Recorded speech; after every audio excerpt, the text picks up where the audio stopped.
Hello. Hello all. Hello, We're back. everybody. hello. Was it something what you wanted to say, Sadeko, or by no. the way?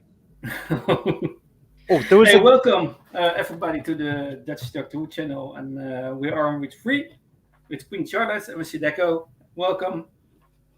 Hello, everyone. It's nice to be back. Yes, It is. nice to be back.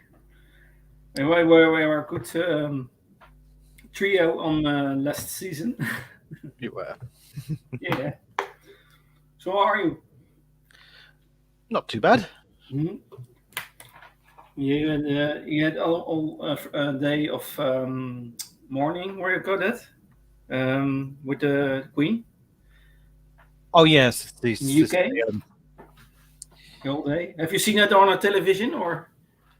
Oh yeah, you couldn't escape it. It was like Yes. every channel today, and it was quite a sight to see all the military and all the troops and all the sort of like the pageantry and the whole sort of massive feel of it. Mm-hmm. I heard that how do you call for 60% of the people of the world watched it. I don't know. I don't know if it's true, but 6%. I think it was quite a lot. Well, I think Weon is in this Indian channel called Weon. I think they were live streaming it, so I think a lot of India will be watching it. It's like, because India used to be one of our colonies, so they probably they still look up to her maybe a bit. And I also heard that the Queen was also a little bit a fan of Doctor Who. Oh yeah, I remember. I read that somewhere. I think she did say, she was on record of saying that when Christopher Eccleston's season first went out, she said, she'd enjoyed the show and she wouldn't mind buying it on DVD. So like it was on her shopping list. I thought that's great, Yes, that's right. Yeah. So and also she appeared in it, like obviously not her, but like people playing her quite a few times. Oh yes, that's right. and their ancestors. Oh yeah, Queen Elizabeth I. Yes. That's also in the founder of the Torchwood Institute. Queen Victoria. Yeah. So today we start a new series, and that's called the Companions of the Doctor. Yes. So we do not we go not every week into this, but regular we discuss one of the doctors and then his companions of her companions. Mm-hmm. So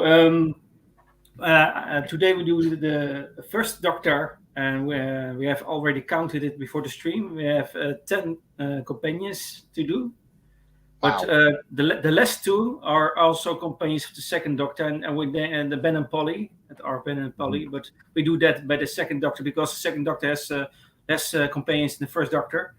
So we shall dive into it. The first time that we met the Doctor was in an unearthly child, and we see then his granddaughter Susan. That's as the first one. She's a student of Coal Hill High School. Yeah, Coal Hill High School.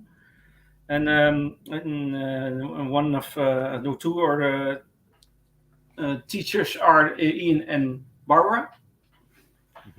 But Susan is also, we know that in later stadium we know that Susan is also a Time Lord. She's a granddaughter of the first Doctor.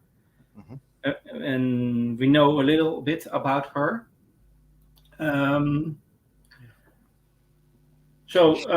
Yeah. She doesn't stay with the Doctor long. She stays. She kind of like she's an important part of his life, and then in the Dalek Invasion of Earth, that's where she leaves at the end. She's kind of the Doctor decides she has to make her own way in life, and the place for her is on an Earth with David. But I think she's so important though for the start of getting Ian and Barbara as companions. If it wasn't for her, Ian and Barbara wouldn't have become travelers. So she's sort of key for that aspect, even if she doesn't stay for the whole time. Yes. That's true. Yeah. So there's an history before, but we don't know what other adventures there are with the Doctor and Susan. I know not offer there are any audio series who describe the history of before the adventures of the television series. I don't know. Maybe we know that, Sadeko? There's a few. They did do a few audios with, because they did David Bradley, because they did they basically told the story of Hartnell's like getting the job in that docudrama Adventure in Space and Time. They did actually, Big Finish actually did some audios using the cast from that, the cast who played the young Susan, Ian and Barbara, and obviously David Bradley as the Doctor. And so they told kind of Hartnell's stories. You know, they didn't actually. I don't think they actually looked at any of the backstory of where Ian and, like, I think it's all the stuff that concerned Ian and Barbara.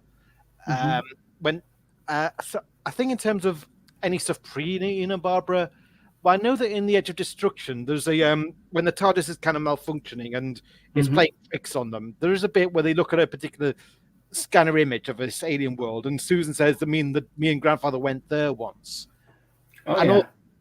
Also, in The Rings of Akaten, the Doctor says that he came here with Susan once. So that's right. We have to assume that was before they met Ian and Barbara. I was going to say, I think the main Big Finish thing with Susan is Time War, because they did a whole series of her, like, what was she doing in the Time War, which I've not listened, but a lot of people raved about it. And I think Ian's in that, and it is the original actor playing him again. But I don't know, just beyond the sort of tagline it's her in the Time War and her sort of experiences of it. Yeah. I know that in before then there's a like she has a kind of her last meeting with Paul McGann's Doctor in Lucy Miller and To the Death, and that's where the Daleks invade Earth again in Susan's time, and that's what the McGann and Susan have that moment at the end where the Doctor says, I was a more ruthless Doctor back then, and maybe I need to be that ruthless again because the Daleks are kind of, I should have been more ruthless in this fight, and then the Daleks would have been beaten. Yeah. There's various theories about what happened after for Susan. Actually, I think there is a Telos novella by Kim Newman. I think it's called Time and Relative by Kim Newman. I've not read it, but I know of it, and I think that's supposed to actually tell the story of what life was like for Susan at Coal Hill School before obviously she and the Doctor left, because it did seem like they were settled on Earth for quite a while, and Susan was keen to experience that time period. I suppose she loved 1960s London. She says, I like going to school. It's like, yes, that's unusual. Like most kids hate school, they can't wait to but she kind of seemed to really like learning. She seemed to like the culture of a 20th century 60s Earth, and I mean, it's not quite clear why the Doctor was there, although it's hinted, of course, that he was quite in with the community as well. Like he knew a local vicar there. We find that in Remembrance of the Daleks that he knew a local vicar there. He knew some people in the period that he got on well with, but he was very secretive. And he had a master plan at work at the same time. He was storing away certain Time Lord artifacts, like the Hand of Omega at the time. And but Susan, she seems to really enjoys learning, and she's quite fond of so many things about Earth culture. She's fond of what's that song she's listening to at the beginning when Ian and Barbara find her in the classroom. She's listening to that song. Oh, I can't remember, but she's also reading a history book, isn't she? Yeah. So you can tell she likes learning about Earth history. That's an interest of hers. Well, the thing is, she has been. It's implied that she has been there during the French Revolution. She's reading bits of that. And she says that's not right. That's not how it happened. So it's hinting. That's the first hint. She's also been to the French Revolution and seen it happen firsthand. And or maybe she's got access to superior historical knowledge from the Time Lords on it. And so she's this is kind of where, like, so she's kind of a point of intrigue in that episode, and I think it's clear that there is a difference between her and grandfather, the doctor, because she kind of she wants to stay, he wants to leave. She trusts. She's very, she's quite trusting. She kind of trusts that Ian and Barbara won't jeopardize things for them, but the doctor's like, no, we've got to take them with us because they're a kind of their knowledge of the TARDIS is a threat to us. Yeah, it's like they've seen too much, isn't it? Almost. Is the doctor trying to argue at that point? Yeah, indeed. Yes. So we heard a lot of screaming of Susan in the episodes.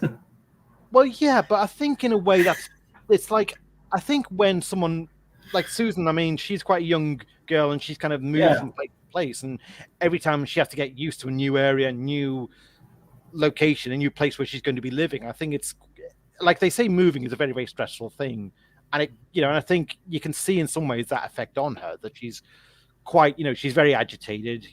Everything's very stressful for her. It's all disorientating for her, and she kind of she wants the security of staying on Earth. And so she's really upset when the doctor says, no, we're leaving again. And I think because of that, that's why, in a way, I think it's made it's almost a hormonal experience of, the shock of relocation and that kind of thing. And then that's why she's very emotional. She's quite hysterical at times, because it's a very emotional period she's going through, I suppose. Yeah. By the way, the character of Susan is played by Carol Ann Ford, still alive. Oh yeah, and she also appeared in the 90s with some Children in Need special. We saw her for the last time, Susan. Oh yeah, that was Dimensions in Time. Yes, Dimensions in Time. That's the last time we saw Susan. And I was going to say, you can tell she always wanted to play Susan with this air of youth and naivety. That's what I think of when I think of Susan. Because even in the 5 Doctors, when obviously she's older, she's still almost playing her quite young. That's right. In that story, but she must be like how old at that point? The actress, I don't know. I don't know. Like in her 30s, maybe. 30s? She was 22, I think, when she played Susan, and so that was she would be 42 by the 5 Doctors, I think. And she was still young then. Yes, indeed. Yeah, that's right. I think Carol Ann Ford has said that she wanted to play Susan a lot more strangely. She wanted Susan to she wanted more for Susan to do, I think. She was always kind of a bit disappointed by the little that was done with her, and so that's kind of why she decided to move on. I don't know the reason why she left the show. I don't know. What was that? Because she was bored, or? I think so. I think she just felt like the character wasn't growing in the way. It's not development. No. I think in a way, like there's the unaired pilot, and you see that Susan in that is slightly more strange than in the transmitted version, and she kind of wanted to play as more strange and alien, and they felt like they just made it a bit too ordinary, I feel. But I mean, I don't see it myself. I think they did give her things to do. Like, I mean, they gave her, like in the Daleks, I think she gets some great character moments in there where she has to venture out into the forest and she has to brave this forest to rescue, to recover the drugs to save her grandfather and Dean and Barbara. And it's like, it's that moment when she's in the shelter of the TARDIS and she has that kind of internal monologue of, I need to go back out there. I have to face what's out there. And she's scared, but she braves it. And that was a lovely moment. And it was some lovely moments. Yeah, and also, and a lot of the time, she was sort of the point of contact. If like a native species was on the planet, like obviously the Doctor wasn't good at talking to people, especially at the beginning of Bill's sort of run. He was very standoffish. So Susan, a lot of the time, was the sort of kind face who would be able to get natives and other aliens to sort of listen. Yeah. And to sort of work with the group. Because, like I said, Bill, you weren't getting any warmth at all off his doctor. Yeah, I mean, the Sensorites is probably the best example of that. Have you seen the Sensorites? Yes. Yeah, well, that's the one where she's the one who has to kind of be the understanding one, and she's the one who I think in that's when we first hinted that Susan and the Doctor have telepathic powers, and she can communicate with the Sensorites telepathically. And I think that's kind of on the list of things that Caroline wanted, but it just wasn't happening soon enough for her. Maybe she felt like it was kind of too little, too late for her. Maybe. Yeah, and I think even the Doctor towards the end, he says, like, there's that moment where he's looking at a bed, he's come out of the TARDIS and he said, your bedroom's a mess. And he's saying, you've become disorganized because you've not got roots.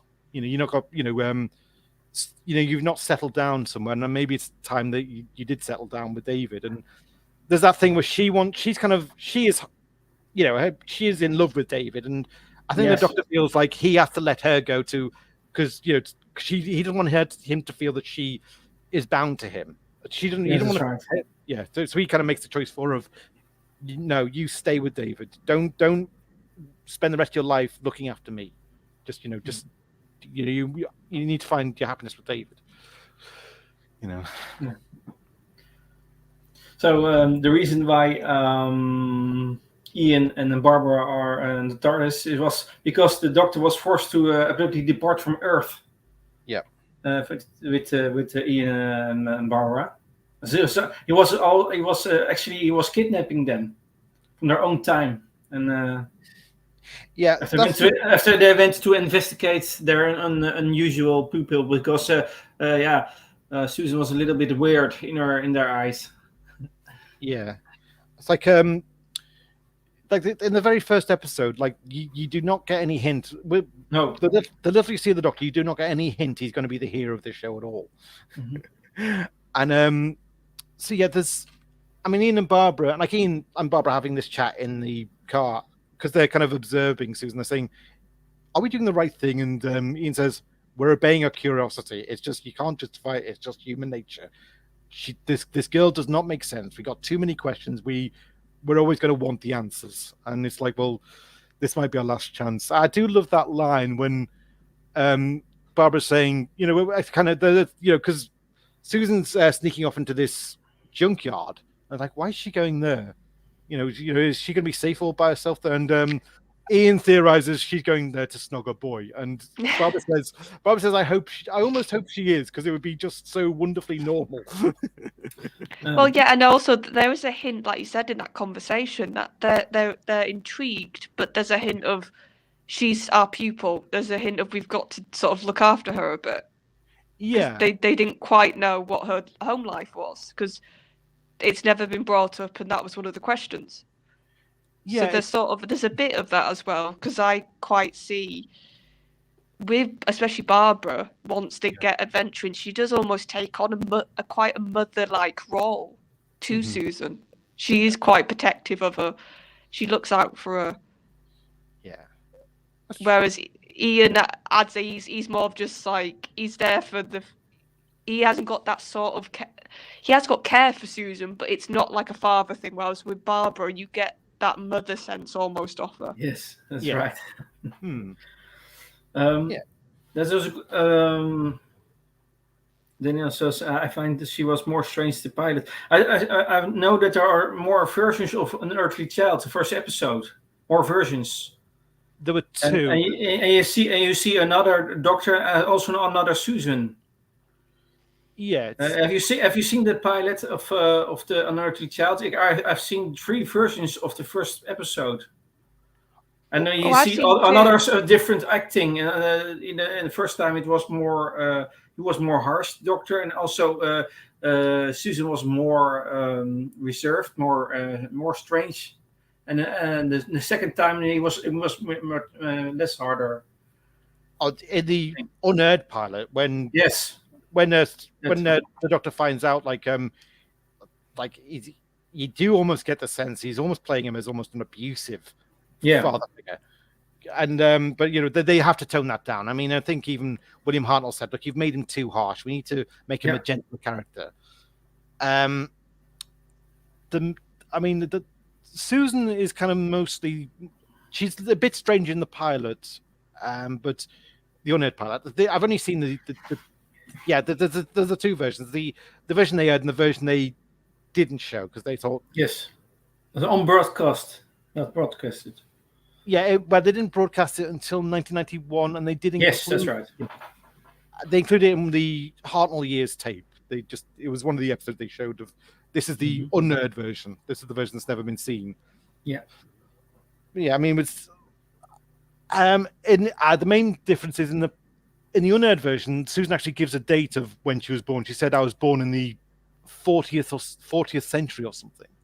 So it's like that. So that's kind of hinting that there is a particular date that Susan was born, but in the unaired version, in the version that was aired, it's a more vague. I was born in another world, another time kind of thing. This is right. So it's kind of kept the mystery in a bit more. Yeah. Now it's a shame. You're hardly given any details about the Doctor or Susan in the aired one. No, that's right. There are so. You can also save if the doctor is a how do you call it? Grandfather. Yeah. So she has parents. Yeah, that's the thing. They kind of the middle. The Susan's. We don't. I presumably they've been left on Gallifrey. Yeah. There are some theories that she is a daughter of a Lord High President. You can see that on other sources of franchise. Yeah, I read that somewhere. Yeah.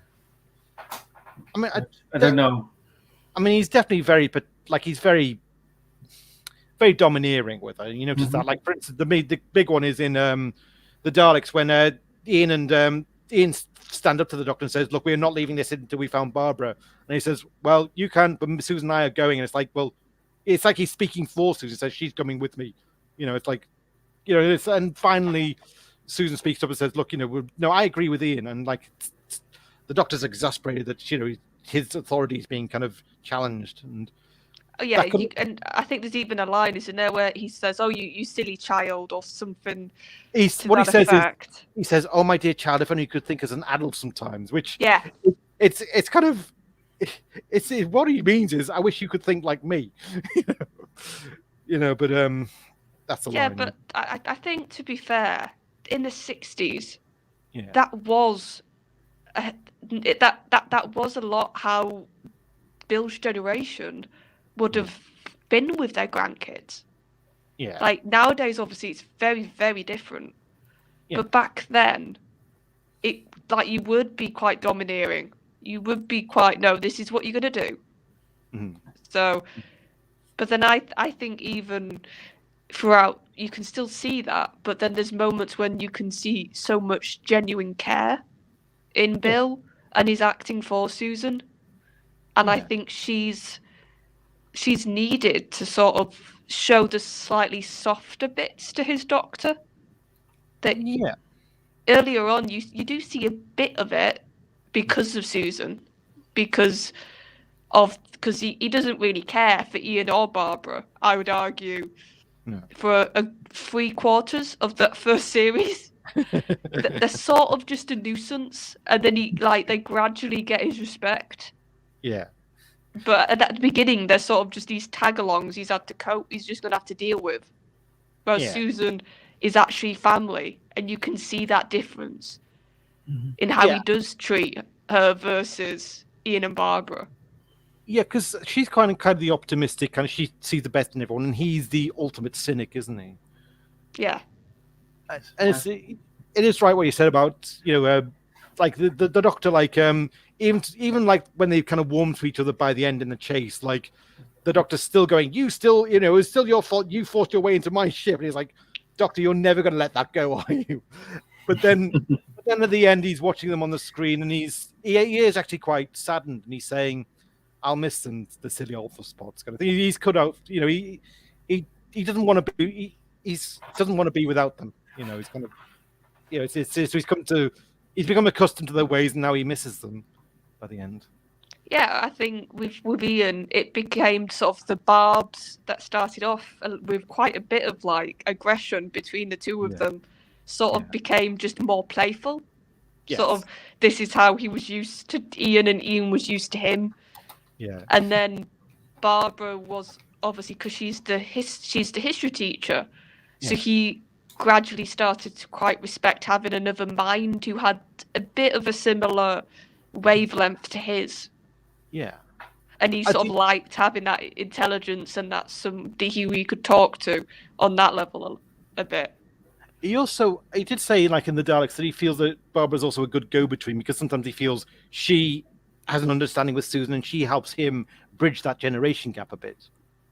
There's that moment where Susan's really upset about her experience in the forest on Skaro, and the Doctor says, "Barbara, will you talk to her? I feel you're better talking to her than me because of you have less skill between my age and hers," kind of thing.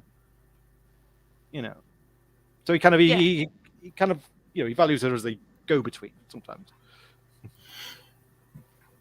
Yeah, and also being that female presence, because like only some, like, yes, Susan's the granddaughter, but she's still a young girl at the end of the day, and that's a very different perspective to his. So Barbara can help him in that, sort of reach a bit of that perspective, so it's like, or understand it a bit. So even with a human woman and a Gallifreyan woman, it's like they still need their girl talk moments. Yeah. And there's also an interesting thing, that a connection and the relation between Ian Chessington and Susan. I've seen some episodes, and sometimes I thought Susan looks a certain way by Ian's. I think some thing of an what do you call it? A crush? Yes, a little bit of crush.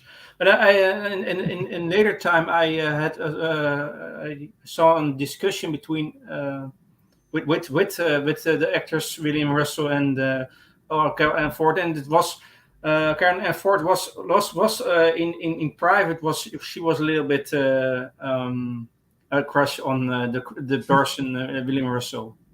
So I think you can see that a little bit.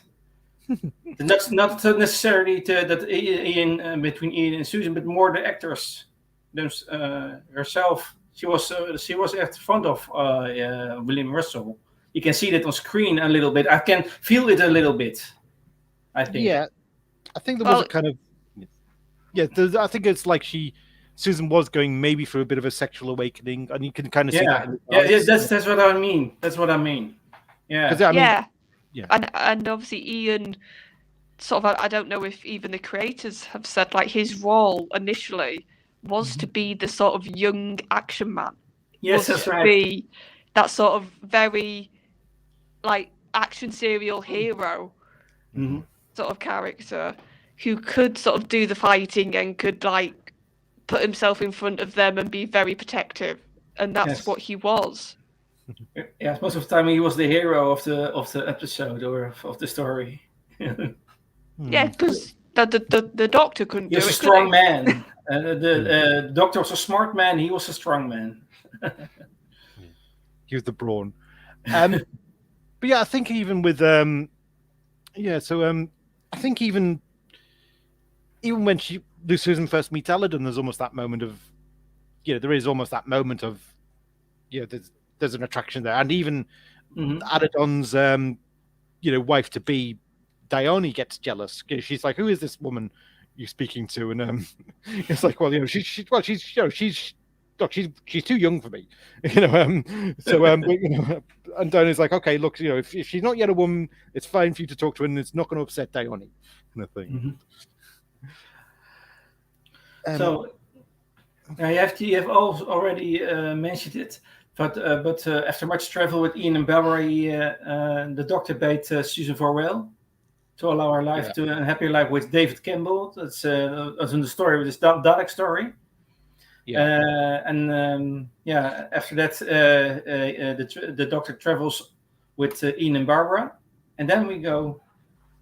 We also discuss Ian and Barbara, but there's another traveling companion to join him, and it's Vicky on the planet Dodo.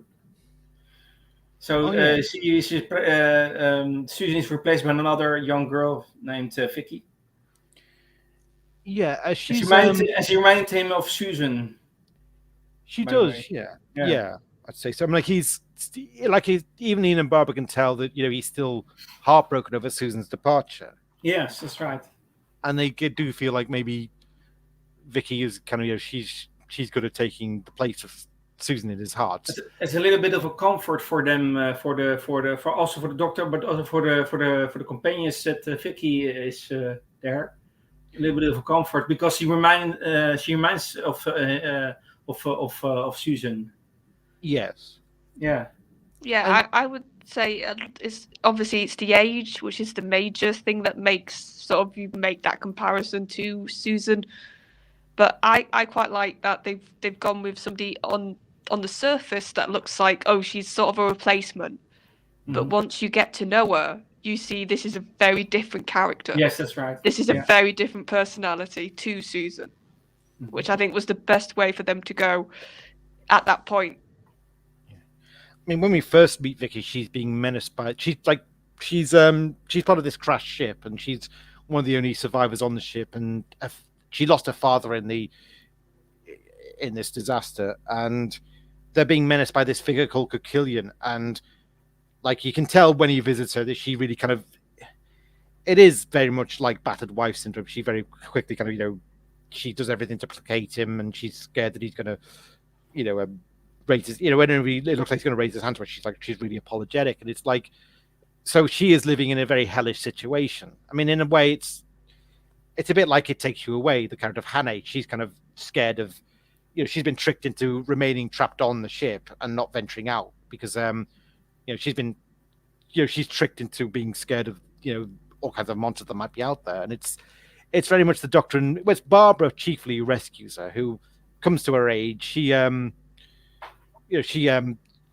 looks after Vicky. She quickly becomes her surrogate mother in a way. Yeah. But it's kind of the doctor who wins her confidence, isn't he? He's kind of the one who has that chat with her about, they have that confiding moment where Vicky's had that emotional moment, and she kind of calms down a bit to him, Yeah, he sort of encourages her, doesn't he? Yes. Sort of say yes, you can do this. It's a horrible situation you're in. Yeah. But you've actually got a bit of spirit just because you've lived. You've managed to survive. And I think that's what he's trying to sort of impart onto her. You've actually done better than you think. And you need to know that and actually run with it and just carry on. Mm-hmm. Yeah. And so it's like they rescue her from that life, and you can see when she kind of becomes more of a free spirit again after that. Very quickly, yes. Kind of, and she has all these kind of future knowledge of Earth, to tell Ian and Barbara about how, in her time the Beatles are considered classical music and that kind of thing. Yeah, and I don't know what you two think, but I think there's so much lovely chemistry between. Yeah. I forgot. Is it Maureen? Is the actress? Maureen O'Brien. Yeah. Yeah, between Maureen and Bill, there's almost this instant spark of just you just tell that they really enjoy being in scenes together. Yeah. They even have a bit once, like you said, Vicky starts to come out of her shell a bit. She's a bit playful with the doctor, and I like that. And you can see Bill sort of reflects that and is playful back more than I would argue he would be with Susan. Mm-hmm. Yeah. Yeah, Susan was kind of he was a lot more stern with Susan, definitely. I mean, do we have to talk about the smack bottom line? I think Capaldi's right. Let's just forget that happened. It was of its time. That's what I'll say. Yeah, it was. Mm-hmm. So there's a lot of difference between Vicky and Susan in a way. But yeah, Susan is more. What is it called? Susan, I think Vicky's got a bit more devilment about it in a way. Yeah. Susan, maybe. She's kind of got a bit more mischief about it. Yeah. But Susan's the good girl, isn't she? Yeah. You know. So Vicky was a little bit challenging the Doctor, I think. Well, yeah, I mean, I think Susan would have headstrong moments where she felt she was very right about something, and that's when she would stand up to the Doctor. Whereas Vicky's kind of just, she's kind of just more quietly rebellious, maybe, quietly mischievous kind of thing. Yeah. And I think you've got to remember with Susan, she was used to time travel and everything going on, and with yes, Vicky, that's right. It's her experiencing this for the first time, so she is a bit more sort of, I'm going to have fun with this. Yes. I'm going to really grab this like by both hands and go with it. Yeah. A total new experience for her. And she had already in the history with another crew or something on that planet, Dodo. So because of the, we call it the person who plays that, Bennett. Yes. Oh yeah, Bennett Kukilian. Yeah, Bennett. Yeah, he's it was the same person at the end. Bennett and Kukilian.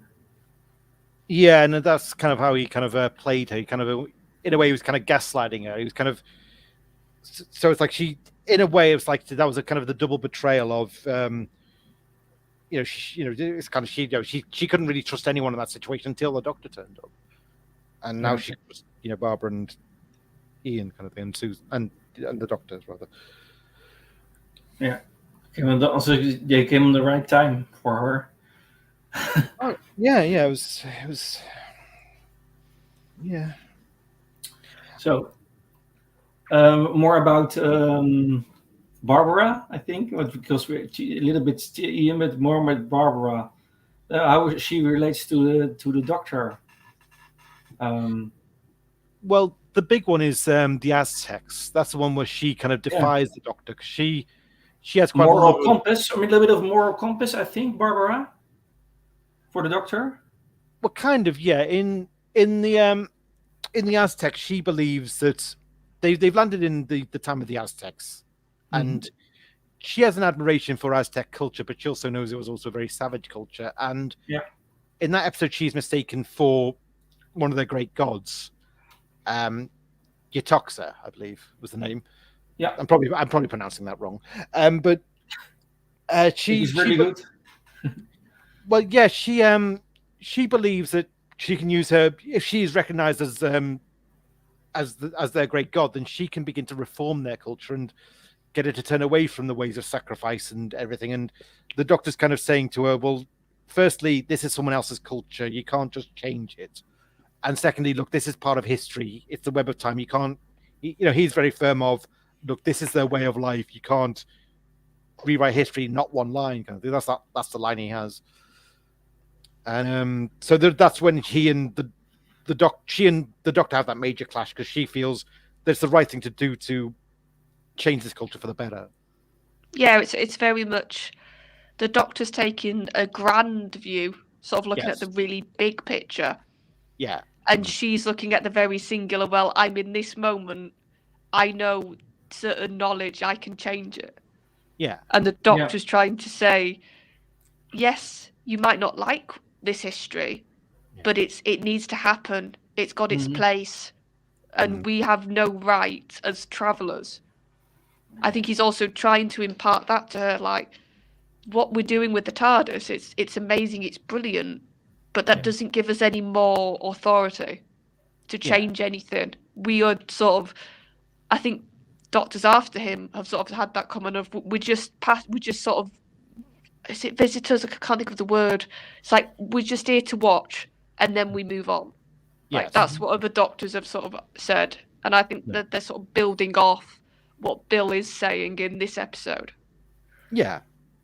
And this is one of the most beautiful examples of how the Doctor makes a companion better in this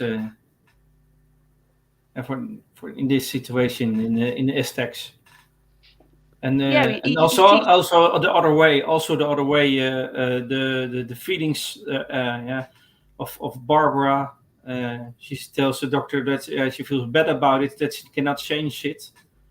So this is two ways. It was that she convinced compassion and yeah. It was that he kind of convinced one of the priest. I think he convinced the high priest of a better way, and she said, "Well, look, you couldn't change the culture. You changed the thinking of one man, and maybe that's a victory enough." Mm-hmm. Yeah, it's that idea of you can make tiny little changes, but you can't do the whole let's turn everything on its head. And I think in that moment, it's the start of, for me, seeing the Doctor as this teacher figure. Yeah. And you very much see it in this episode with Barbara, but she then sort of teaches him that, yes, you keep to your rules, but you don't have to be so rigid. You don't have to be that no movement if there's a chance for a little bit. But you're not doing the complete veering off that he was worried about. Mm-hmm. That's true. Yeah.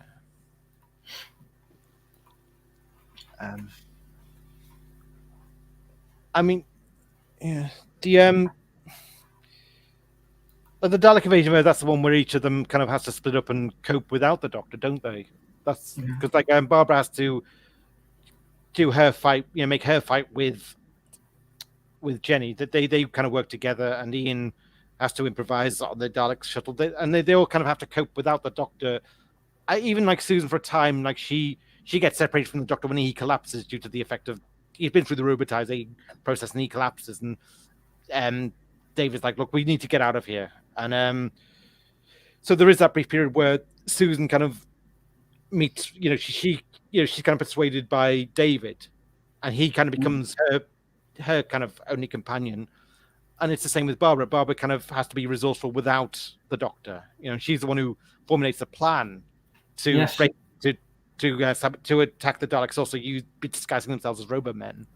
So she kind of, they're all kind of having to think on their feet without the Doctor there in that story. That's right. Yeah, because, and by the way, you can see the first companions of this Doctor are very strong characters. Everyone has a part in its play. You can see it very good. Ian and Barbara, Susan and Vicky. You can see all they have all their part in all things, and they are really a team, are really a family with the. So that's very nice to see. Yeah, I mean, for me, one of my favorite moments is in the Daleks when they're in the cell together, and they're thinking through together how to escape. Yeah, that's a great moment of the team ensemble. And one of the funny stories is for the Romans for me, when Barbara is when Nero is in love with Barbara.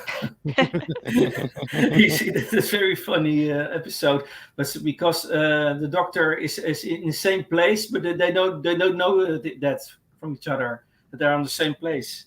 Yeah, it's very sort of Shakespeare comedy, isn't it? That sort of having all these players sort of circling each other but not quite meeting. But also the actor who played Nero was very funny. How he played it, that face, and then how he chased Barbara in that episode. Yeah, the real sex pest. Just a bit. Yeah. I need to see that one again, I think. Yes, it's very good. Okay. More about Ian and Barbara. We don't know much about them after they left the Doctor, but there are some theories they were married after all the things. You know that? I've heard that they got married. But it's not confirmed. No. Yeah, but I can buy that. I do think if you watch especially in the episodes when it's just those two, whether that's because they've got separated or they're trying to find each other, I think there's an underlining sort of romance. I see that anyway when I watch it. Yeah, I think that also. Yeah. Especially is it the same one when the Romans, like the way they act with each other? For me it's very close to flirting. When like Ian's like when Barbara's like telling Ian, "Oh, your hair's not right," and she plays with his hair and stuff like that. I'm just like, flirting. Yeah. And he's like lying down and like pretending to be this Roman, and I'm just like, yeah, this is two adults having fun. Yeah, this is right. Yes. Yes, that's flirting. Just like flirting, yes. So that's very funny to see. More about Ian. In you can see also an interesting development between the Doctor and Ian. In the beginning, they are very harsh to each other, but after a while, you see some good relationship between the Doctor and Ian. And at the end, you can see really that he misses Ian when he is gone. So you can see some development in it. In the first time, it was not love at first sight. Well, it's like in The Chase. There's because at the end of the episode, they realize that the Daleks have left their time machine unattended, and Ian and Barbara have this thought. They think, well, we could actually go home in this thing. You know, if we can direct it right, they can send us home. And the Doctor is like furiously adamant, like you are not taking that risk. You could end up in, it could go terribly wrong. And he's very angry about the idea that even suggesting it. But it gradually kind of comes out that he's concerned for them, and gradually toward the end, it's like, look, if you have to follow my instructions implicitly, and it's like I remember that line. Ian's like, he's as stubborn as a mule because he's saying, "I will not aid and abet suicide," kind of thing, and and it's Vicky who has to persuade him. It's like you've got to let them take the risk, and they want to go home, and I think the Doctor's kind of scared that she's going to go with them, and she's saying, "No, I want to stay with you. I don't want to go in there to their time." And so he does kind of teach them how to operate, and he's very stern about it. You must follow my instructions implicitly. And at the end, of course, he checks on them on the scanner on the time and space visualized, and he sees they've arrived home, and I suppose he's glad they've made it safely. He's also kind of, he doesn't smile because he's sad that they're gone. He's sad that they're going to start their new life again. Yeah, and I've almost seen it as when Ian and Barbara go, he's got nobody that he's got used to traveling with anymore. Like, I know Vicky's there, but he started with Susan, Ian, and Barbara on this sort of no longer just being sort of. He was used to being that sort of hermit character, being by himself in the scrapyard. He didn't have any personal links, and then he developed them, and then he loses them all, and he has to sort of rebuild new ones and rebuild that family unit again which he had. Yeah, that's true. I mean, I think it comes from the fact they're all leaving the nest, and maybe. I mean, Vicky's there, but everyone's leaving the nest, and maybe they're going to be gone for good, and there's no one's really going to replace them. Maybe. Yeah. I mean. Yeah. And also in private, Bill was very upset.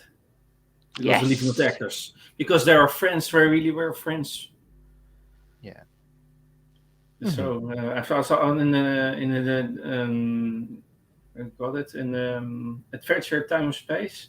Yeah. You see that he was really upset when the actors were leaving. Susan and Carol Ann Ford and Marina Bryan. He was very upset. Yeah. So, and by the way, the actor William Russell is still alive. Hi, and he's still like in the face. He's not changed. It's amazing. No, Obviously, he looks older, but the eyes are exactly the same. Yeah. He's from 1924. So he will become 98 in December, I think. His birthday is in December. When he becomes 98, so Wow. I think he will probably will be 100, reach the 100. Yes, but he's still. And also, it would be nice, considering we've got the 60th next year, Yeah. that if for him just to be part of that first series and be that link. A little cameo. We've not got many left, but it'd be nice to have him and like Carolyn doing some interviews or press stuff. Just sort of be, like I said, that link to the beginning again. Would indeed. Okay, here's some confirmation. I don't know. There's a line in the Sarah Jane Adventures episode, The Death of the Doctor, which imply Ian and Barbara are married. Oh, this is right. Oh no, yeah, there is. When Joe's saying why people can't come, and there is a line about Ian and Barbara. Yeah, that's right. So there is. It's canon that they are married. I think. As much as we can in this show, so something's canon. What? Yes. Yeah. What's canon in this show? I really don't know anymore.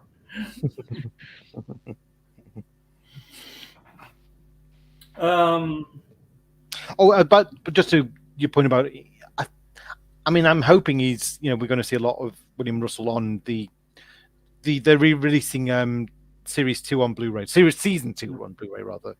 So that's going to be we're going to finally get a Hartnell Blu-ray release of the box set of series 2. I don't think he was in the trailer, so it'd be interesting if he has done stuff and they just haven't shown it. Okay.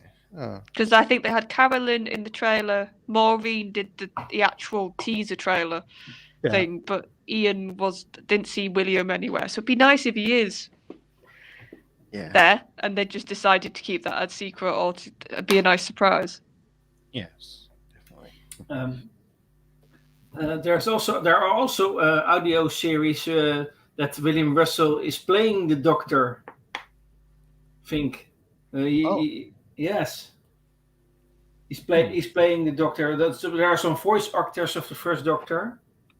Is that Big Finish joke, or is that like BBC audio? No, I think Big Finish, because I. Yeah, I think so. I think sometimes I know that sometimes they do a companion chronicles line where it's just you got the actor playing the companion and they narrate everything. Double role. He had some double role in it. Oh, right. Okay. So he played himself as a companion, but also I don't know exactly, but I saw that on Big Finish one time. Well, for years Fraser did that. He would narrate stories as Jamie, but he could do Troughton incredibly well, so he could do Troughton's lines. So it would make sense that William, if he's good enough, would probably do the same thing. Yes, and also Peter Purvis also did that. So also that's the next companion, Stephen Taylor, by the way. Yes. Peter Purvis is still alive. So in his 80s now, I think. Yeah, and he's still quite active in the fandom. Peter Purvis he goes to lots of conventions. Yeah, so he's also healthy and well.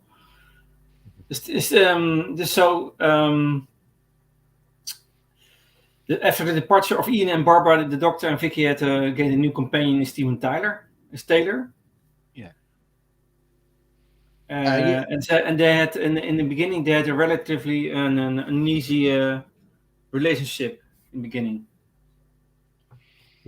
They meet him. Sorry, excuse me. Mm-hmm. They meet him during they land on the planet Mechanus, and they find out that Stephen Taylor is from a crashed ship, and he stumbled into the Mechanoid City. And the Mechanoid City was meant to accommodate a kind of they were supposed to provide this colony society for the people of Earth to settle on, but the plan was that whoever landed first was going to know the code of the Mechanoids and know how to give them orders and accommodate the people. And because he didn't know the code, they took him prisoner. Yeah. And so basically he's ended up trapped there on a planet that's been abandoned by Earth because Earth has got so involved in interplanetary wars that they forgot about the Mechanoid project. And it's the Doctor, Ian and Barbara who basically rescue him. The Daleks basically rescue him. They invade the Mechanoid city, and they all have to kind of make it out to the make it down to the TARDIS, and he sneaks aboard. Yeah, he's a stowaway in every sense of the word. Like Ian and Barbara sort of barged themselves in, but they didn't really have a choice. The Doctor was like, "Right, you're here now." Well, Stephen is a legit sort of stowaway. Yes. And the Doctor's like, where on earth have you come from? Indeed. Also, his thing is he became, like, during his long stay in prison, he became very fond of his stuffed mascot Typhi, the panda, the stuffed panda. That was his kind of that was his only companion for many years. And he basically, when the city catches fire, like he feels the need to rush in just to save his mascot. I was like, dude, it's just a stuffed toy, No, but in jail, it was his only friend. Yeah, that's true. Yeah. So Stephen and Vicky are for a time companions of the Doctor. Yeah, and you can see. There's it's kind of brotherly between, it's kind of almost brotherly sisterly between those two, I'd say. Mm-hmm. Yeah. He's quite protective of her. Yeah. And she's sort of I love this scene. So I love this, like, and she sort of does be a bit little sister like. Yeah. I love the scene when she's like dragged him out, found him, and his instinct like, right, you sit there, I'm gonna cut your hair. And he's just sat there looking like, I just don't want to be here. And she's like dragging him and keeping him, and the Doctor's just, like I said, he's to the side being like, what on earth am I witnessing? So Stephen suffered a number of losses during his travels because we have short companions in the story, in Katarina and Sarah Kingdom. Yeah, Katarina are short-lived companions.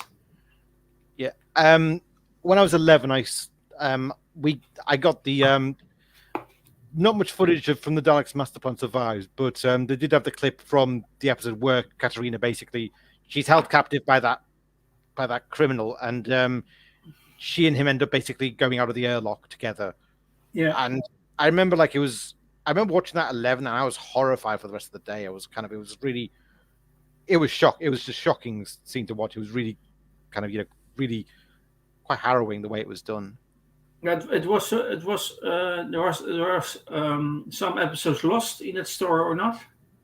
Yeah, they lost. I thought there were some from fragments from Katarina was pushed in the airlock. Yeah, that's right. It was a clip where this criminal called Kirkson was trying. Like, they basically, the ship had landed on this planet. Yeah. This penal colony world. It's like where you dumped all the criminals, and one of the criminals, Kirkson, had kind of snuck on board, and he was holding Katarina hostage, and said, and whilst he's holding her hostage, basically, they're trying to kind of bargain for her release, and Katarina basically she reaches for the airlock button, and she basically kills them both. And so I was watching that as a young kid, and that was really kind of horrifying. It was like you were seeing this really horrifying scene of this, really vicious criminal, menacing Katarina, I think. Yes. So also when Scottish Devers says when Stephen joined Bill's illness had unfortunately began to take hold. Yes, that's right. And he his memory became sometimes he lost his lines. You can see some decline in his health. Yeah, there's kind of some of his fluffs have entered kind of fan infamy, like and I heard that Peter Purvis helped him during that time in the acting. Yeah, I believe they were fond of each other. Yes. Yeah, because from my understanding, like Peter was sort of the first bigger name to join the show. Like everybody else was sort of wasn't. I know Bill had done stuff, but out of the companions, if I phrase it a bit better, he was the first sort of known actor coming into Doctor Who as a companion versus the other three.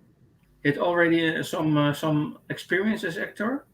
Yeah, he'd done some roles beforehand, so he was like really famous. But compared to Carolyn and Barbara and Ian's actor and actress, he was a little bit more well known. Okay. And also, by the way, you see that in that story of Katerina and Sarah Kinnaman, you have Brett Feon, and that is Nicholas Courtney. Yep. Played Brigadier later. It's the first acting role, I think, of him in Doctor Who. Yes, Nicholas Courtney's first role. He was kind of a space security service agent, and he was the one who he was kind of looking for a lost agent, and then that's where he met the Doctor, and they kind of discovered the Dalek plot there, and that's when you kind of see there's a conflict between how Brett Vine does things and how the Doctor does things. Because Brett Vine is very much first asks questions later, and the Doctor's like, I don't believe in that. I don't believe in just killing our enemies, and basically kills someone who he believes is a traitor. And the Doctor saying, look, if he was, you've killed him. Basically, now we can't get any information from him about the length of the conspiracy and the Dalek plot. It's like you basically just not only is it wrong, it's counterproductive kind of thing, and you can tell there's like a lot of irritation he feels towards Brett Vine's way.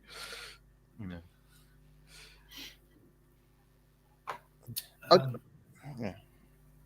suppose another point about Katerina is to go back to Katerina briefly, she seems to, because she's from the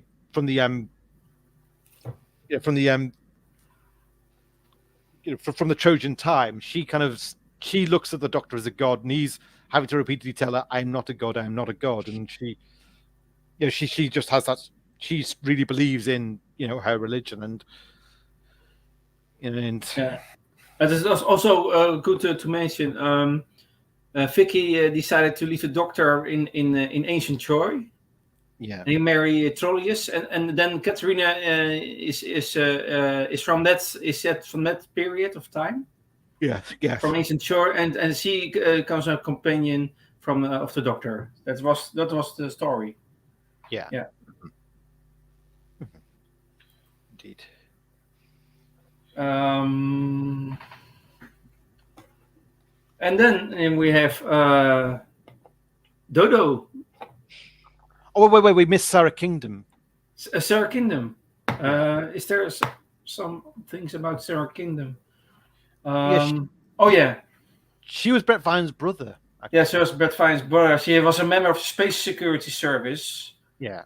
And she helped attempted a Dalek invasion of Earth, I think, prior to the meeting to the Doctor. However, she killed her own brother. Yeah, that was it. Yeah, that was it. Of the Guardian of the Solar System, Mavic Chen. Yeah, Mavic Chen was the Guardian of the Solar System, and he was secretly plotting with the Daleks, and so he was giving her like misinformation and bad orders to that Brett Vine was the traitor who needed to die, and she was very ruthless about it. She didn't even let on that they were related until afterwards. Finally, when she was convinced that she'd been betrayed by Brett Vine, because they basically, the Doctor, her and Stephen Taylor, they end up teleported to the planet. Where was it? Where did they get teleported to? I forgot the name of the planet now, but it will come to you afterwards now. Yes, I know that she was helping the Doctor to keep the Terranium from Daleks. Yeah, Planet Minor thing. I know that was it. When they were on that planet and they were stuck together, like she had seen them as criminals, and because of the length of time they spent together, trapped. It was Stephen who finally convinced her. Look, that she's been lied to by by Mavic Chen, and that's when she finally admits, like, look, Brett Vine was my brother. I killed him. Myra. I killed him. Myra is the planet Myra. Yeah. I thought so. Yeah, planet Myra. Yeah. Of Campbell. Campbell. Yeah. The thing is, there's so many planets in that episode. There's Myra, there's Desperus. It's like it's hard to keep track of them all. But Myra's where they end up, and so it's like she says that's kind of when the kind of duty kind of breaks, and she kind of realizes that she's not bound. She can't be bound by orders anymore, and she has to realize that she's done something on bad orders. That's she's made the ultimate. She put the ultimate duty over family, and it's the devastation of knowing it was for nothing, kind of thing. Mm-hmm. And in the end, she helps them with the quest to escape the Daleks. And in the end, I think she has to make sure that the job's done. So she ends up basically aging to death with the Daleks. Rapidly aged. It was a very horrific. Sounds not good. No. Well, we've seen the pictures, and then I've heard the audio version. It is quite. It's quite shocking. Yeah. There's some lost episodes. Yeah, that's I think actually, in fact, there were some. I think some countries were not sure about that episode if they wanted to take it because it got so graphic, and I think. But that's kind of that's kind of the stakes of the story, wasn't it? That it was high stakes, and she felt it was probably worth the risk because she was duty bound. She believed in protecting Earth, and she had to see to it that the Daleks never succeeded. Yeah, and I would argue that sort of, especially Bill's era, the Dalek stories were quite dark. Yes, and you could definitely see how Terry Nation at the beginning had a very dark, sort of stark image of the Daleks. Yeah, and it's only sort of later on when they've sort of become not as sort of harsh, but in Bill's era they are these sort of. You have to kill them. You have to do everything in your power to stop them. Yes. You can't sort of give them any chance whatsoever. No. Indeed. Okay, we go to the combination of Stephen and Dodo. We have some. One of the nice stories I think is Celestial Toy Room and the toy maker. Yeah. And also one of what it called the gunfighters, a very funny story. Mm-hmm. You see some really good Dodo fragments in that. Yeah. But Dodo is so a companion. We talked about it before the stream. I really don't know where she was going to. Development was very poor in that character, and she was gone out of the story, out of the. Yes, it was very abrupt. Yeah, her last episode is the War Machines. Yeah, and that's where they've landed on 1960s Earth, and that's where we meet Ben and Polly, and she falls under the influence of this machine called Wotan, and I think she gets this phone call, and immediately the sound of the phone call instantly kind of completely puts her mind on blank. She's suddenly really obedient to Wotan's orders, and I think for a time that turns her against the Doctor, and then she just. I don't recall how it ends, but I think it just by the end she's gone. She's no longer. She's just kind of she's decided to stay on Earth. I mean, it's her home time, so she probably wants to stay there. Yeah, like in the UK, like when it comes to the companion, she's usually seen, isn't she, as one of the least sort of well-served companions. Mm-hmm. Yeah. Indeed. Sort of like you said, she's here and like she's gone. Yeah, is it because of the actress herself, or is it because of the writing, or both? I think it was mainly the writing, because I think hasn't the actress come out in Jackie the last. Lane. Yeah, I think she's come out and basically said, I really wanted to do more. I don't know why I suddenly got sacked. I don't know if she's even said those were like she has sort of alluded to. She sort of got blindsided with how her character just disappeared. I never have seen an interview with her, and she was not a person who did much interviews. The last we saw of her, I think, was that. I think there was a live stream with it during that terrible after party. After the Day of the Doctor, there was this after party, like live, and a lot of things went wrong. But for briefly, I think they did actually talk to Jackie Lane. Mm-hmm. I think that might have been her last interview before she passed away some years after. Yeah, I don't know if it was in the 50th when they managed to get an interview. Like I said, I don't know exactly if she went into loads of detail, but I think she's alluded in an interview. I don't know if it was during the 50th that, yeah, from my end, it was also quite abrupt. Yeah, I think they were going through various producers, so it was like Verity Lambert had left, and I think Verity Lambert was instrumental in. She'd kind of been the one who'd founded, like, you know, she'd given us Ian and Barbara and Susan. She probably had very strong ideas about these characters, and you know, she wanted to nurture them. And I feel like maybe by Dodo's time, the companions would just kind of roll on, roll off to most producers, and of course, each new producer coming in had a kind of wanted to do something different, and they probably felt that Dodo didn't really. It was kind of like it was that they wanted to bring their own team in, maybe, and so I think in a way Dodo became collateral to that, really. Is there something in their character what is different? She's a bit of a mod, isn't she? Maybe. You know, in comparison to Susan and Vicky. Well, she's definitely a much more contemporary 1960s girl. Like, she kind of dresses the fashion of the time. She's into the fashions of the time. And the Doctor kind of finds that quite irritating. He cannot abide her 1960s slang, swinging 60s London slang. He can't abide it. He gets very, you know, he rubbishes her way of kind of language. Says, it's like that slang. It's rubbish. It's very irritating, kind of thing. And yeah, but I mean, there's kind of a fondness, but you see a lot more of the touchiness of between the her again. So it's like that's kind of, you know, there isn't much more than that. I think you do feel like Susan, obviously with Susan it was the granddaughter connection.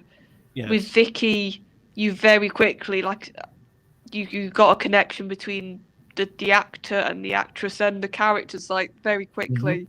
Yeah. He would like take her to one side and would like have little chats with her. Whereas with Dodo, there didn't feel like there was that connection really between him and her. Yeah. And that you said she was sort of just there and the Doctor just spent most of his time having a go at her. Mm-hmm. Yeah. I mean, with Stephen and Sarah Kingdom, the main point where you see that he's protective to them is when he has when the Daleks are holding them hostage. And the Doctor's kind of like, you know, I will only give you the Terranium Core back if you could guarantee meet me at that place, bring the prisoners, and only one Dalek. And he's like, look, you know, I'm not going to, you know, I don't trust you an inch unless you meet my terms. But he's like, he wants to secure their release. So he definitely cares about their safety a lot. You know, and he's prepared. Well, with Stephen, you see it in Galaxy 4. Yeah. When like he clicks that he's been left alone with the women. Yeah. And he's like, oh God, we got to get back to Stephen. Yeah. And you can see that in Bill's performance. Yes. So you can see even then he's starting to get attached to Stephen. Yeah. Well, I mean, and it's like even with the Daleks Master Plan, it's like he's prepared to even give up the Terranium Core for their release. In the end, like even though he knows the Daleks are going to use it for the, you know, as the most devastating weapon, he's kind of, well, I'll make that I'll risk giving it back to them just to save them and maybe fight the Daleks another day, kind of thing. It's they're more important. They're more valuable. Yeah, indeed. Yes.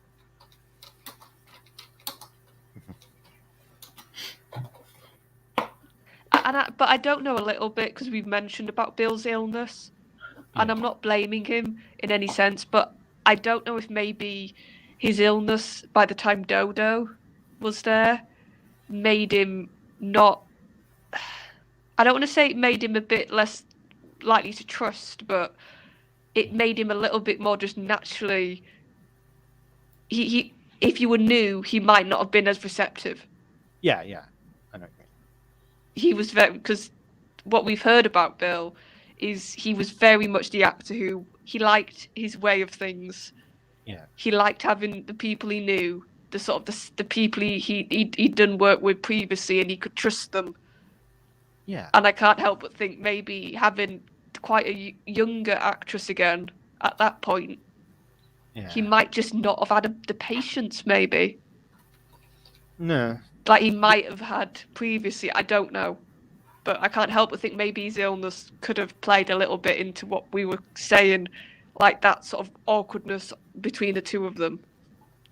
Yeah, I mean, it's possible even without the illness, he would have felt the same way anyway. Like as you said, the whole the thing of this is it's too much change for me. I'm losing all my old friends kind of thing, and I'm not really kind of. You can feel it in the end of in 65, 66. You can feel it a little bit of change or because of the health. Yeah, I think it's what Sudoku was saying. There was so much quick changes, and nothing really settled a lot, did it? No. It felt like near the end of Bill's run, especially with companions, when you were just getting used to one, they were gone.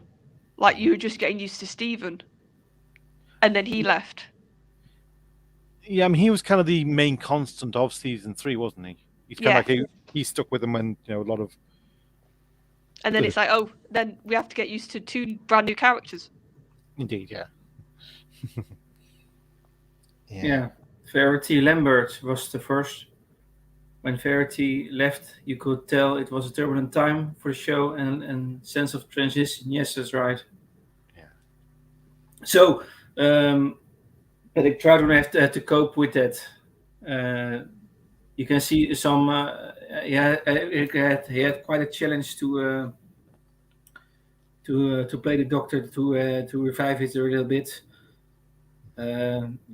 He was successful, but you can see in the end of the 60s there was some film figures where it was a little bit low. Oh so yeah. Pertwee saved the day. Yeah.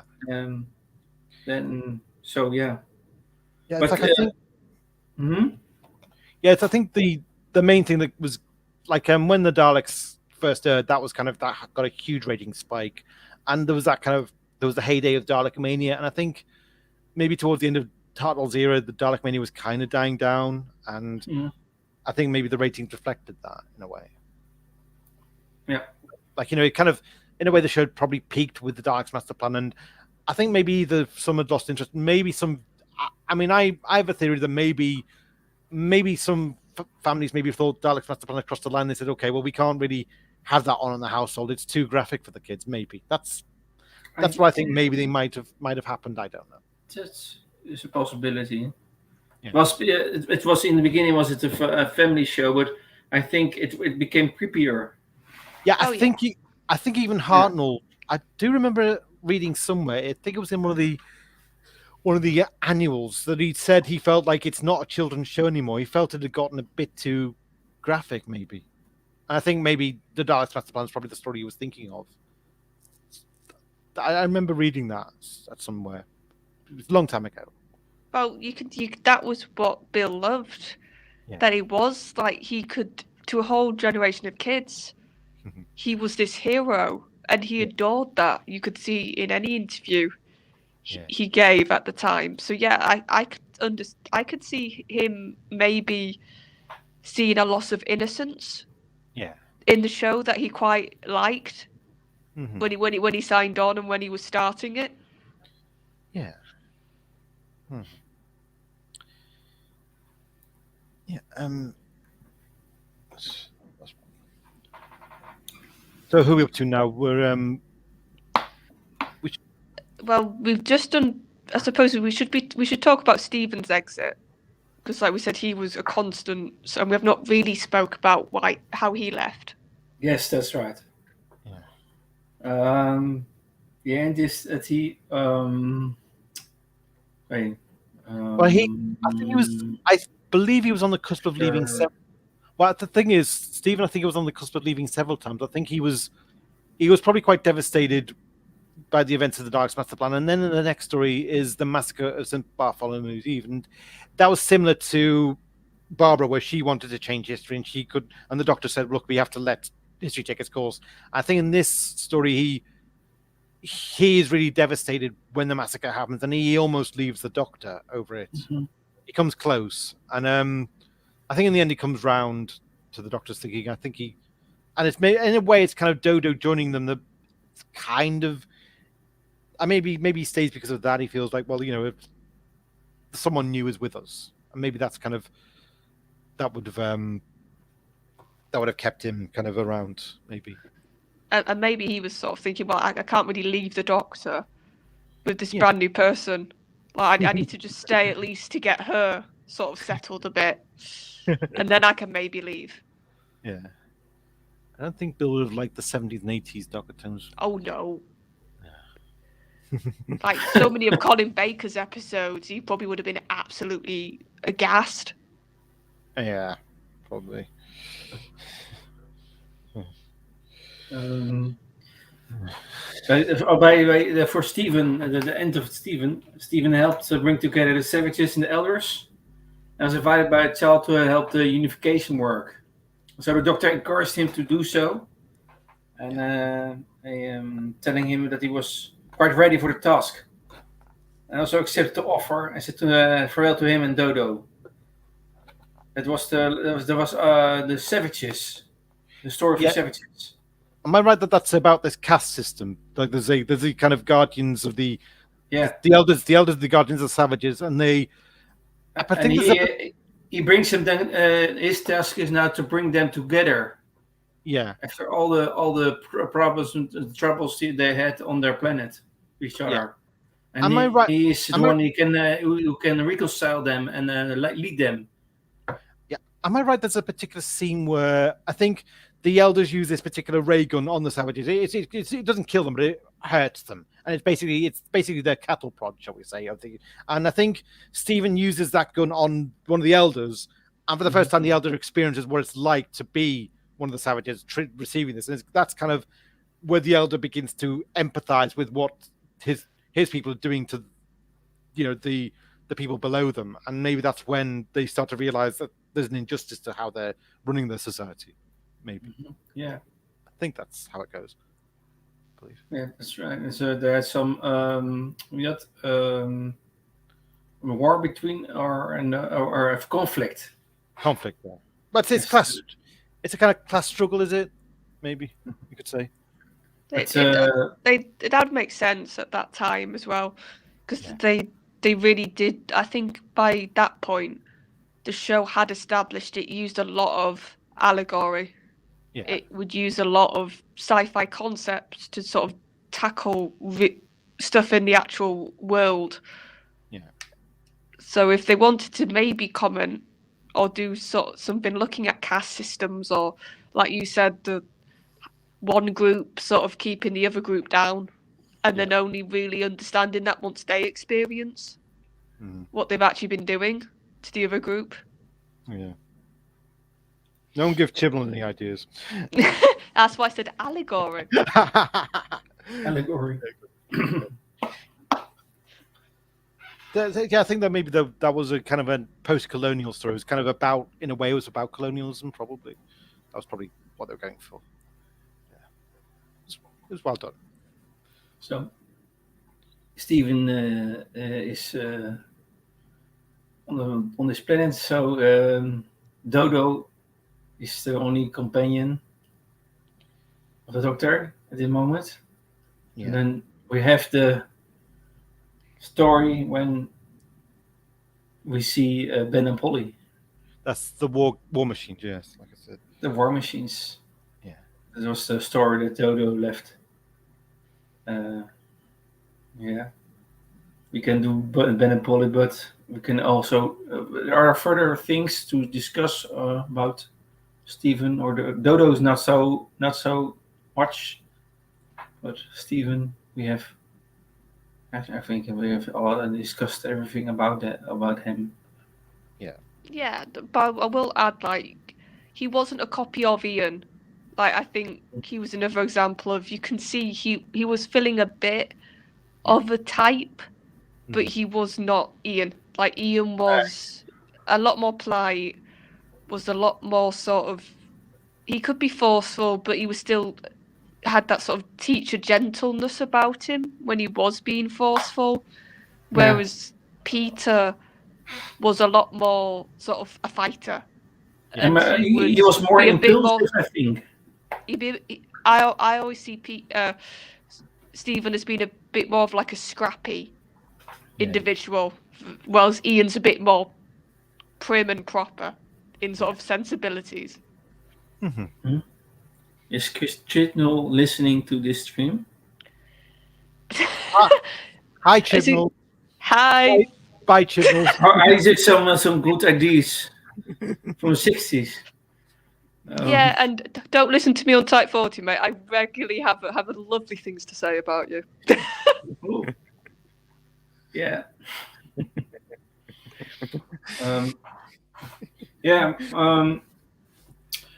I see in the difference between Ian Chesterton and Stephen Taylor is for me is I think Peter is more impulsive and Ian more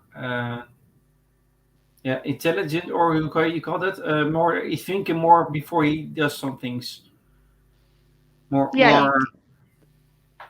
Yeah, he sees the situation and he thinks what is the best. And when Peter is more reacting on the situation. Yeah, he sort of thinks first. Sorry, he acts first. Yeah. And then thinks second. Yes. So I mean, I think I think he knows, though, even though he's like, as you say, he is kind of the more responsible teacher type. He does know sometimes you've got to fight your corner, and that's what he tells Aladon, isn't he? He tells Aladon, well, look, you do have to fight back against the Daleks. You can't just trust that you can't do the pacifist way of life isn't going to work against them, because he susses what the Daleks are about, and he knows that that Aladon, he lives in that bubble where it's kind of naive. And I do remember watching that at 14 and thinking, God, we never had teachers like that. The teachers never.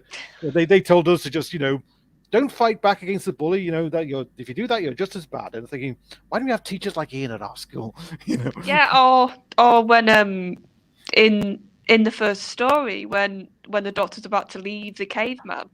Yeah. And Ian gets quite up in his face, and he's like, "You don't leave somebody who's that injured." And the Doctor's like, "No, it's more trouble if we help him." And Ian's like, "No." Yeah. I think he even says to him, "You can go, but we're going to stay here and we're going to help this man." Yeah. So he could be, he definitely knew that you have to fight your corner. Yes. But it's a very, it's compared to Stephen, it's a very different type of fighter. I would say Ian was. Yeah. Indeed. That's it. So the end of okay. The Dodo was later injured in an adventure, and he decided to remain home in their own time. So that's the only thing we know about Dodo. When the reason why she didn't join the Doctor anymore. I believe she didn't even say goodbye, did she? No, she didn't say goodbye. And then there's not when Ben and Jackson and Polly Wright came in. Well, yeah, and that's the thing. I think that's kind of quite telling, because Susan got a great goodbye, and Ian and Barbara got a beautiful goodbye. At the beginning of the year, that kind of, it was a big event if a companion left. It was, and it was a memorable scene. It was written and performed to the best. and Dodo's she didn't even get a goodbye, and that kind of shows you, it's, a companion should probably have a good goodbye scene to really make their era feel complete, and maybe that's why Dodo passes a bit unnoticed for people, because she didn't even get that really. The sort of, you need to see, as a fan, we like to see our sort of, as a fan, we like to give our moment, which probably sounds a bit daft, but I see as a fan, you're saying goodbye to that companion. So we need to see something on screen in order to do that. But if it's mentioned like after the fact, or the Doctor just has like one line saying, "Oh, left this way," you just sort of go, "No, it doesn't feel right." I know. It was weird. So we will do Ben Jackson Polaroids next time. Yeah, I think. So we went. We've discussed 8 of the 10 companions. And have you got a favorite companion from that 8? I'm a little bit fond of Susan. I mean, I think maybe she was kind of.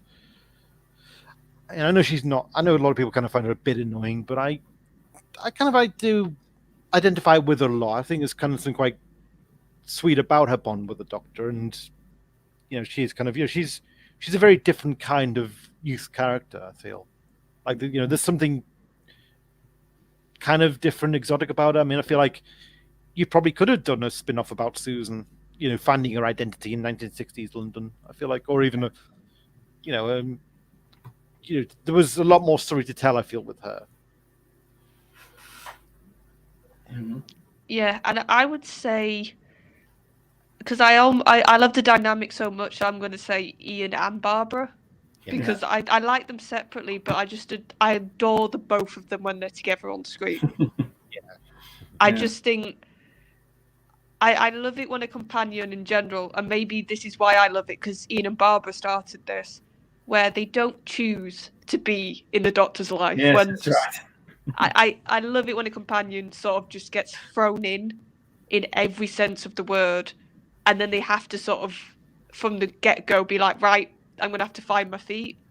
And you see a lot of that with Ian and Barbara, the first series, of them being like, right, we don't even understand who we're travelling with, and then we've got to get our heads around time travel and the TARDIS and aliens, and you can really see that almost culture shock. Yeah. And I just love that. So as a dynamic, and the way they came on in the show, and I quite like the little flirting you see near the end. Yes. I find it good fun, so I'd say Ian and Barbara. For me, Katerina. Oh no, joke. No, for me it's also Ian and Barbara. I think it's more Ian than Barbara. Mm-hmm. Yeah, and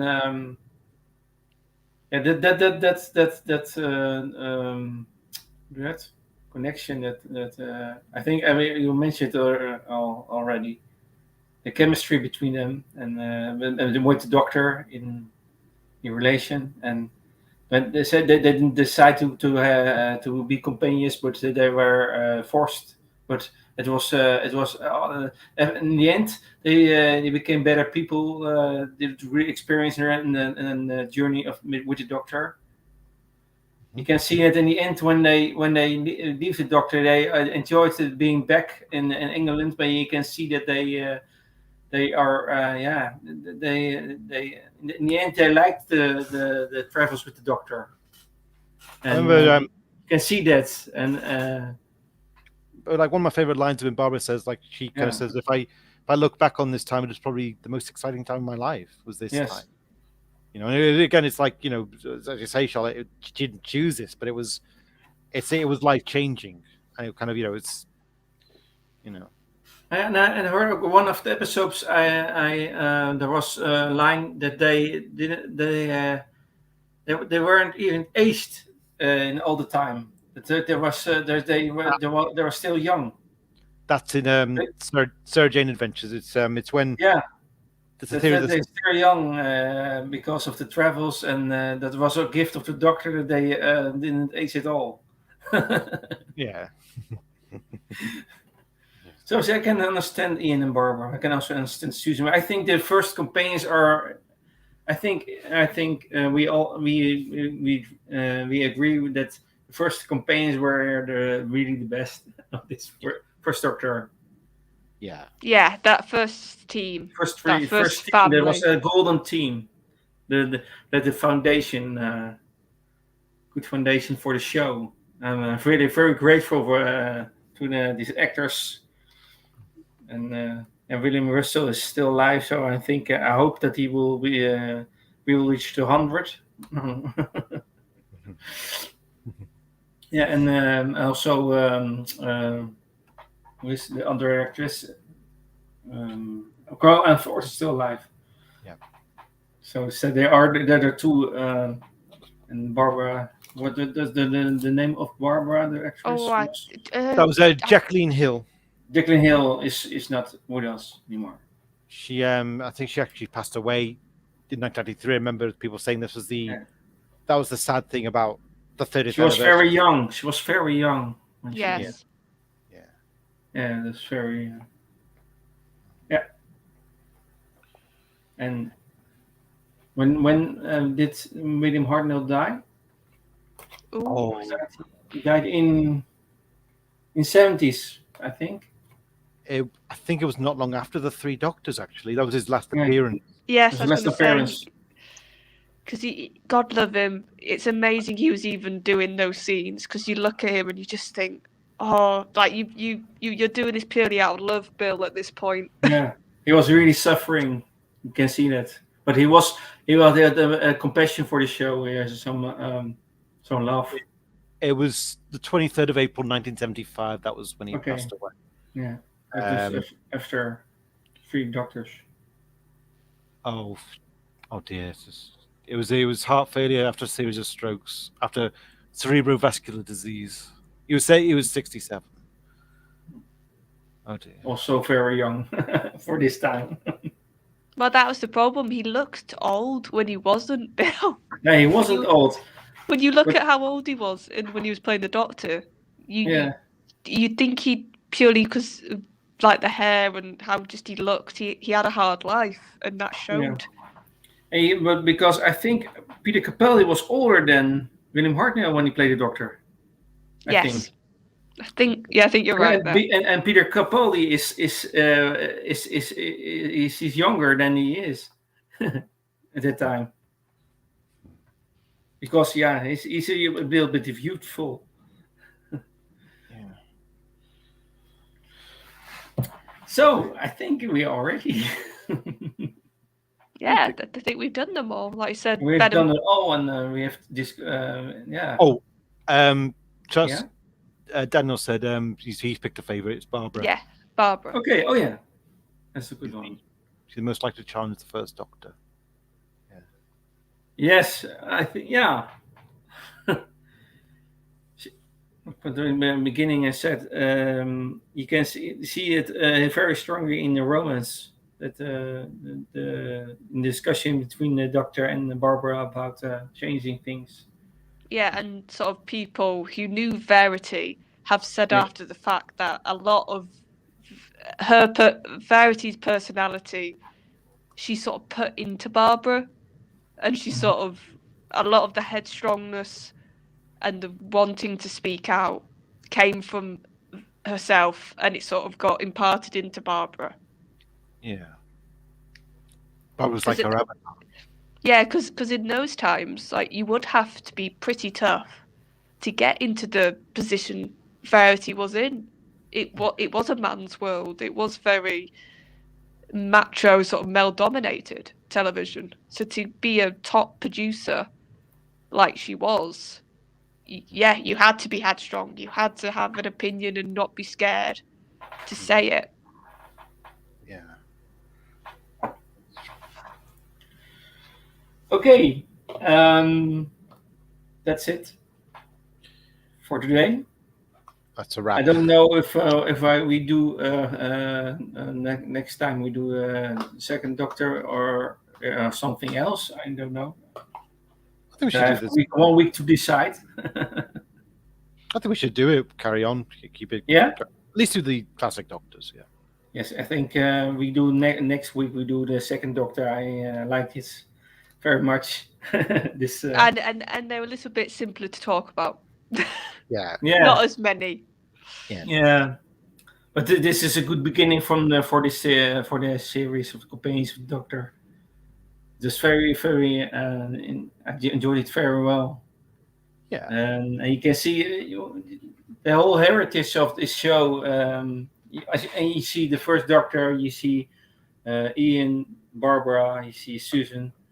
They like the foundation of the show, and I want to have that the further. It will be a good building to it, but yeah. And you can compare. I think that might be fun, and also you can see how other companions did sort of break sort of tradition, but then that sort of became embedded. So you still had the foundation, but then other companions brought something else, which just got added to what Ian, Barbara, and Susan did with their Doctor. Yeah, they're with their own uniqueness and add things without breaking the canon. Yeah, that's important for continuation of the show and success of the show. You see the heritage and you build upon it, and he adds things, and that will develop and that will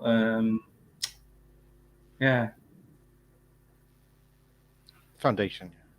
Yeah, it's more you increasing or what do you call it? Well, I see it as stimulating. Yeah. If I see it, I see it especially with companions. It's more of like an evolution. Yeah. With each Doctor, there's a bit of what we know, but there's a bit of something different with each companion. Yeah. With each setup, there's a lot of change. There's a lot of shifted around. Mm-hmm. Because the Doctor needs to be a constant. Your companion is where you can sort of change, and you can bring different viewpoints and different characters in. Indeed. Yes. Good point. Oh, thank you, Daniel, for everything. Thank you for being in the chat, Daniel. Yes. Thanks, Daniel. So next week we do the second Doctor, and then I think we have some more time, and also to discuss our things that are interesting. And we do the next second Doctor and then the companions, and then we'll discuss other things. I think other topics, because I think the second Doctor has not so many companions to discuss about. 5. Yeah, he's just got 5. Is he? Ben, Polly, Jamie, Victoria, Zoe. And you 6 if you count the Brigadier, but they only really mean yeah, the Brigadier. See, I don't class him till Pertwee as a companion. All right, okay, good point. We'll stave him off then. So yeah, okay, and I want to wish everyone a very nice week. And I see you later all. Bye and doei. Bye everyone. Bye. Doei.